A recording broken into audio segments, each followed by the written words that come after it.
Smells good.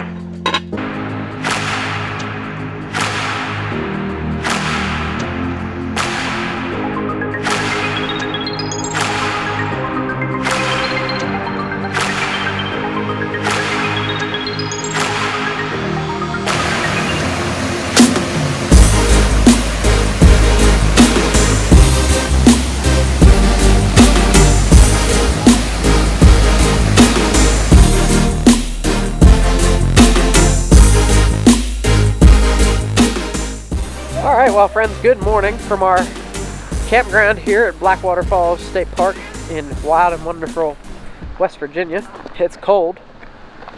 Rachel's loving it. Don't you love the cold? No. No, not even a little. I think it's like 36 or 38 degrees this morning, so it's certainly not warm. And this is October, the beginning of October actually, but it feels kind of like December.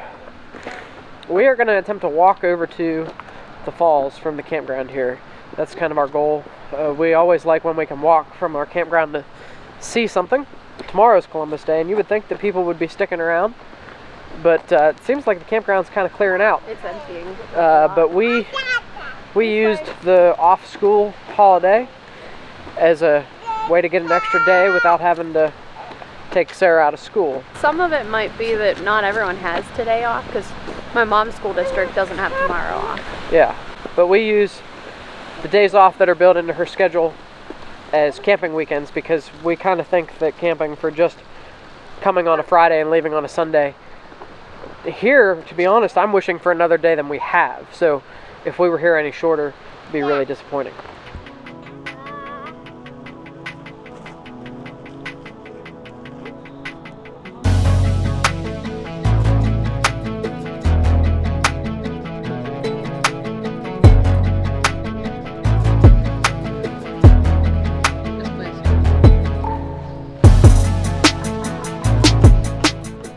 So friends, the walk from the campground to here is pretty short and pretty easy. It's 0.47 miles. It's better to walk over here. It took us like no time at all. So we've made it to the trailhead to the falls access, and we're walking through hemlock forest and down to the falls. It looks like we've timed this perfectly with fall foliage, and mostly by accident actually.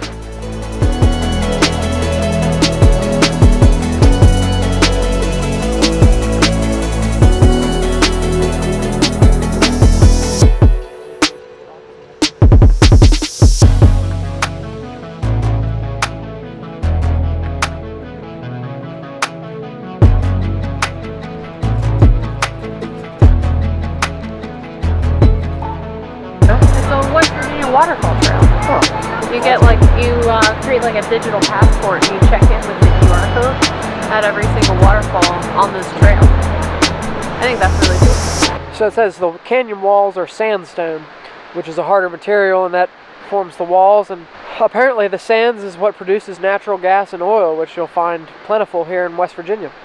So this is a fun little boardwalk that leads down to the falls. The sign up there talked about how early visitors had to do some rock scrambles and stuff to get down here, which would probably be enjoyable, but certainly not everybody is capable of that. This current boardwalk, built in 2004, gets you the closest you can to the waterfall.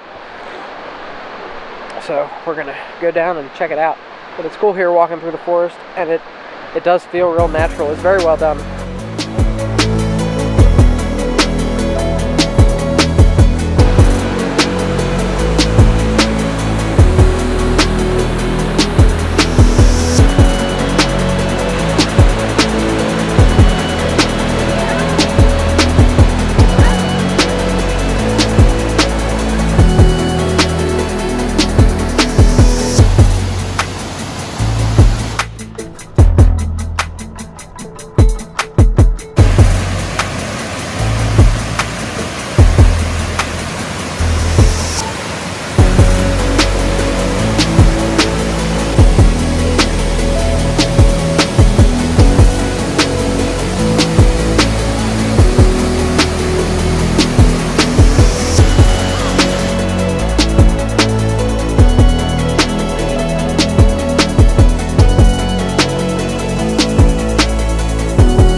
view that we wanted. Yeah, this is the best shot. Down, you can get closer, but I think a little bit of distance really adds to the perspective. Well, you can see, you know, more of the trees up above and with fall foliage and stuff. You can see further back the gorge. This is a really great vantage point. I read that the falls here are essentially the Blackwater exiting Canaan Valley where we were yesterday. So we tried to do things in order of the way the river flows. So we showed you the valley yesterday, and you know, here is the way the water exits. It's a beautiful valley, and it exits in a beautiful fashion, I guess. We're going to go back to the camper and drive around to that other overlook over there and give you another vantage point, and then I think there's some other hiking and some other waterfalls in the state park here we're going to show you. It's a pretty cool spot.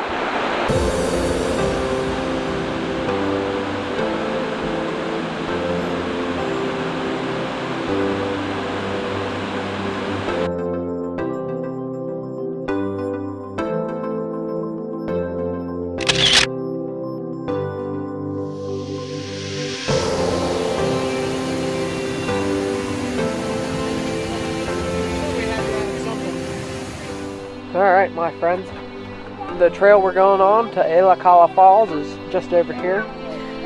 We're parked here at the lodge. I asked the lady at the trading post over by the main falls if we could park over here, and she said, yeah, that's what you do.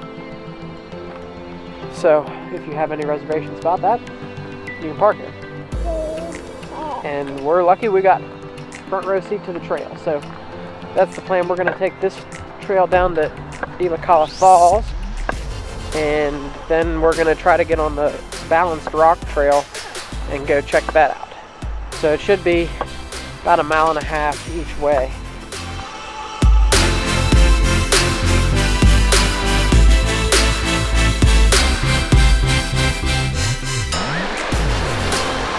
We can get down below. Well, that's good. Another waterfall. Come over here, you see? There.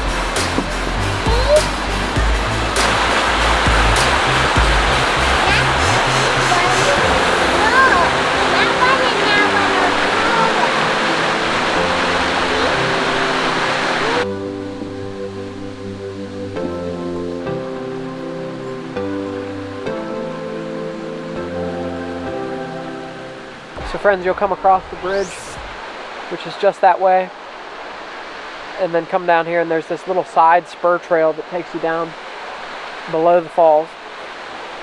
So we're going to try to get down there and get a good view of it. It's a very pretty waterfall. Coming down the trail though, there's a neat little cave here. Sarah's been exploring it, as you can see. This is a steep section to get down to the bottom of the falls though, so you want to be careful and use caution and common sense when you're coming down things like this. So I'm going to put the camera away and focus on getting down there. Alright, so friends, we've made it down to the bottom here. If you look just below, this is where the falls goes down into the Blackwater River. The Blackwater Gorge is behind me. Look at all that fall foliage. And wouldn't this be an awesome spot with all this rhododendron here in bloom? I would definitely think that this would be a great place to come check out in like July or so. A gorgeous little valley here. And there's a lot of rhododendron too around Blackwater Falls and such. This is an awesome place here. Very special. I can see why it's, you know, regarded as one of the best places in West Virginia and surroundings. You can see, hopefully over that way, Rachel taking some shots of the Elakala Falls, and I'm going to head up there now.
friends, this is the wild and wonderful Elakala Falls.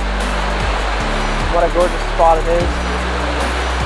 Rachel's getting the good footage for you. You can tell there's hemlock growth in the region because the water is brown from the Canaan, so it's very reminiscent of Pennsylvania to some extent, eastern United States type of territory. But you know, it seems the more we dig into West Virginia, the more beautiful stuff we find. So every time we come to West Virginia, we really enjoy it. Definitely be a good idea for you to check out our West Virginia RV camping playlist for more stuff like this when you finish this video. Friends, when you come to explore Elakala Falls, it's either going to be really crowded, or if you're patient, you can get it to yourselves like we had it. Just now, there's probably 30 people down there. So it all, I guess, depends on when you hit it. But I think if you're willing to sit there patiently, you can get it to yourself. It's not far whatsoever from the lodge parking area, so you could always hit it, you know, on your way back, or hit it more than once to try to get it that way. But it's a fun little walk nonetheless. I believe we're taking the rest of this Elakala trail, which looks beautiful with all the rocks and stuff. Nice stone steps, you know, big boulders and such. Hemlock forest. We're going to take this trail to its ending, and then the balanced rock trail ought to be near the end of this one.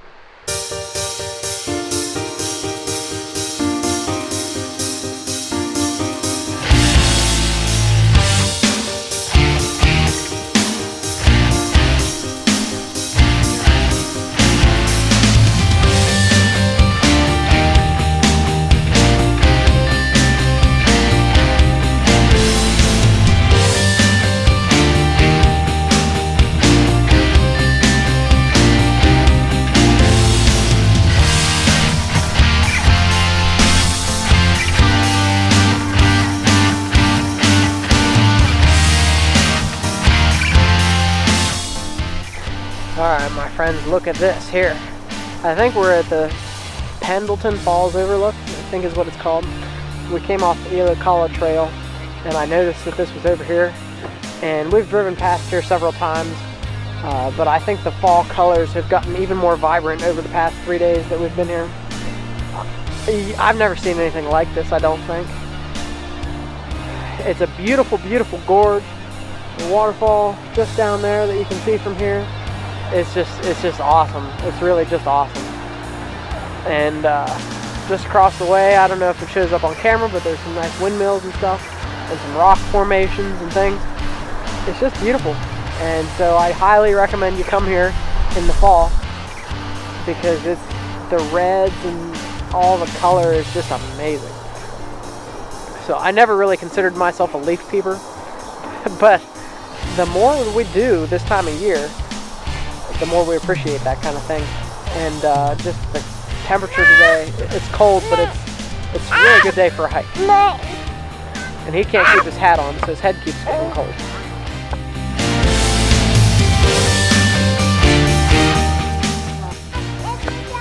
Alright, so now we've went over to look at the overlook, and we're actually starting the Balanced Rock Trail. So we just, you know, took a quick detour down the road. But this trail here is supposed to be a mile long, and friends, we have no idea what Balanced Rock is. We don't know what we're going to see, but it's only a mile walk, so even if it's nothing special, we've already seen a whole bunch of special stuff today, so it won't hurt my feelings too bad. This trail is considerably easier than the one we were on yesterday, so that's a big plus as well, and much more scenic.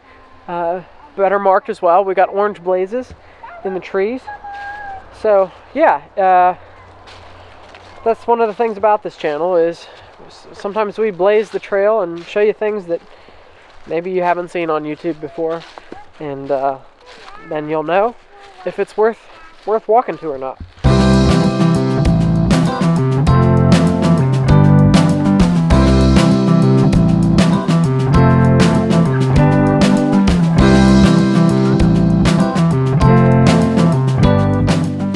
Friends, everybody comments on the children and how well they do on the hikes. And to me, it's not surprising because children are full of energy. And the biggest issue is not them running out of energy. It's the pace that they can keep and getting them to follow directions, stay on the trail, and keep moving forward. Yeah, I mean, you just have to channel the energy properly. And in this case, it's getting them to walk the right direction. Like, see, now he's coming back this way, which is not progress. But better to start him young. You know, she's barely 5 years old, but we haven't carried her at all in like 2 years, maybe more, 3 years. So, you know, 5-year-olds are very capable, I guess is what I'm getting at. Sometimes he's not 2 yet, so he's only a year and a half or so. Him, not so much. Friends, it seems we have found some mud. This area, it seems like that it holds water extremely well, which is probably good for a lot of things, and it's just not good for hiking. The hemlock forest here, hemlocks are known for actually creating a situation where moisture is held in the soil, and that's why the environment and the ecology associated with hemlocks is so important. So, yeah, it's a pretty place. I mean, look around me, and everything's all covered in moss on the ground, and it's just beautiful. But like I said, the mud is just makes for an interesting walk. So you'll want some waterproof shoes while you're here. If you're wondering what happened to Rachel, she lost her mittens, so she has backtracked to try to find them. They were in her pocket, and I'm here with Mr. Grumpy Pants, who wants to get back in the carrier, but I don't know. Anyway, Rachel should be catching up to us shortly, I would imagine, in this beautiful hemlock forest. Well, Rachel has been reunited with her mittens, so everything is good about today. Yeah, I told the one group of people I asked, they're like, yeah, you found him. I was like, yeah, I found him. This is the second time I've lost him. I'm starting to think I shouldn't wear these ones anymore. We're still here in this beautiful hemlock forest, a little less muddy where we're at now, but a good many people out on the trail today, but it's not like overly obtrusive or anything. Friends, if you're looking for a good map of the area, you should check out the one at the trading post that we got. The one online is horrible and very difficult to actually see what's on it. This one is really helpful. So and they're free. It's not like you have to pay for it or nothing. Well, the sun is finally starting to creep out just a little bit. I seen on the weather this morning, it did say that it would. So we're excited to see that. It's still cold. I don't have any idea what the temperature is. I think the high for today was only like 45. So can't be much more than that, I'm sure. But it does feel good when the sun hits you. This is a wonderful trail, friends. Reminds me of one we did, Cooper's Rock, the rhododendron this way. It does seem to be going on an awful long time, though. It's only supposed to be a mile, and I feel like we've walked about a mile, so we ought to be getting close.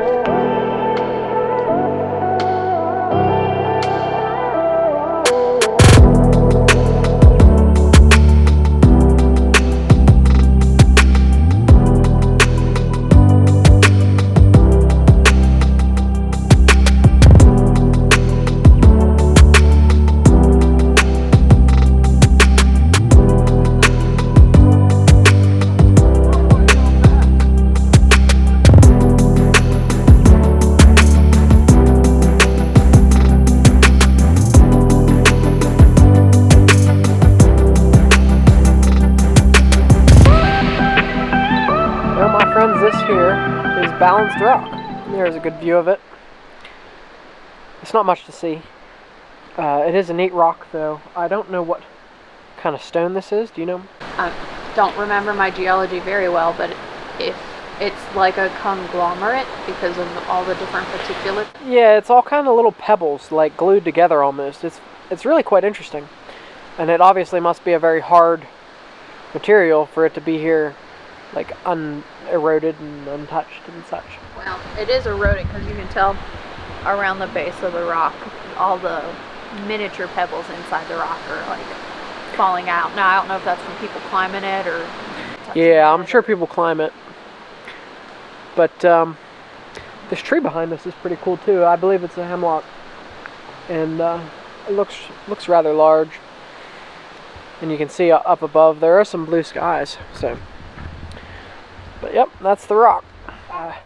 Friends, we're going to try to get over to the nature center because that's what Rachel really wants to see. We're trying to get back to the truck so we can drive on over there. But what did you think of Balance Rock? It's okay. We've seen a couple different balanced rocks before. The one at Trough Creek, I think, is the best. If you ever get a chance to go see that. That one was by far the best. This was just kind of It was neat. It's for a big rock in the woods. It was a better payoff than the hike we did yesterday. So, and a prettier walk through the forest. And an easier walk. I Yes. mean, it's still kind of muddy, but it's not all mud, so. But this, I mean, if you look around us here, this is kind of what you're in the whole way. It's a beautiful forest, everything moss-colored. I don't know if I highly recommend this hike, but I recommend this hike. It's a good thing to do if you got some time to spend here at Blackwater Falls. So we'll see you back at the truck. Yeah. I was going to say, it's not very crowded either. Yeah, not a lot of people. So if you're like after some peaceful solitary walk through the woods, this is definitely up your alley. Which you probably won't get back towards the lodge and the more popular places around here. Yeah. So, all right, we'll see you back at the truck, and we're gonna head over to the nature center.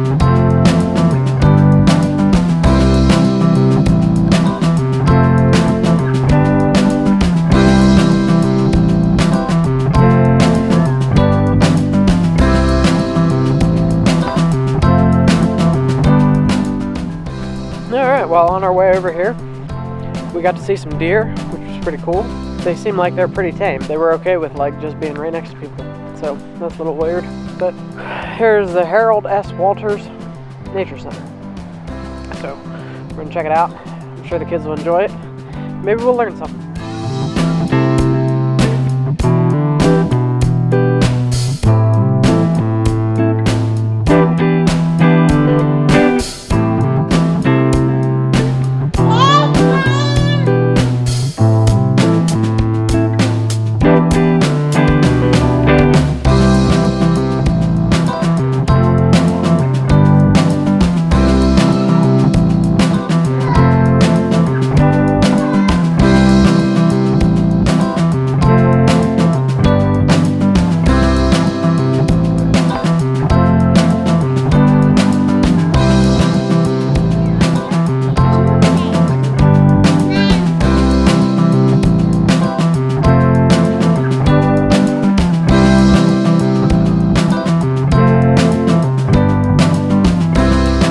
Well, friends, today we are doing another campfire cooking of a soup from the Taste of Home cookbook that we showed you a few episodes ago.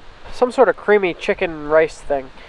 Don't know what that means exactly, but we're starting out with onions, carrots, and celery, and those have to be sauteed for like 20 minutes. So we've got the tripod set up here with the Dutch oven, a good hot fire for sauteing things. You're supposed to saute that stuff until tender, which we've done. We've since added some garlic, pepper, basil, and water, and some boiling cubes. I'm not sure if they're beef or what. Are they beef boiling? Oh. What kind of boiling? Chicken boiling. A whole boatload of boiling cubes. We'll show you the recipe. That's kind of what it looks like for now. Just a whole bunch of broth and stuff. We got to get a lid on it and bring it to a boil? Yeah, no, it has to come to a boil and then we'll put a lid on. The bad news is we have to bring it to a boil and then we have to reduce heat. And I can do that. Simmer for 15 minutes. With the lid on? With the lid on. Okay, so bring it to a boil, reduce the heat, which basically just means raise it up some off of the fire. Alright, so I forgot to tell you earlier too, long grain rice, is that what it's called? Mm-hmm. And we added that in earlier too with the water and the seasoning. But now you can probably see it's boiling, and so we're going to put this here lid on it. It smells good. It does smell good, yeah. And Then I'm just going to raise it up using the poles. If you had... This comes with a chain with like different lengths. You can make it lower, but that don't help me make it higher. I'd like to get a higher tripod for this purpose. Alright, so there's like a thickening stuff. Like got milk and some sort of flour, I guess. It should be noted too that we're doubling the recipe here. So everything we're doing is double. What was in the thickening stuff? That was evaporated milk and flour. Okay. After 15 minutes of simmering, we added the evaporated milk and the flour into it. So that's what we're doing now. The goal is to bring it back to a boil for how long? 2 minutes. 2 minutes, and then we'll put the chicken in it, and that's it. And friends, I should tell you too, the chicken we pre-cooked it at home because we used half of it for another meal and then the other half for this. When you're camping, it's ideal to have some pre-cooked stuff that you can just throw in. If you weren't in that situation, you just cast iron skillet and fry up some chicken. You can do it on the fire or camp stove or whatever fits your fancy. We're going to be eating inside because it is starting to get a little chilly here at night. You can't eat it yet, it's too hot.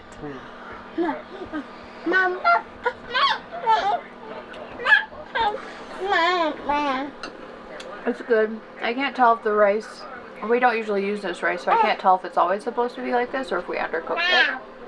Can't tell. Ryan doesn't believe me, but this would have been great with like some nice crusty bread.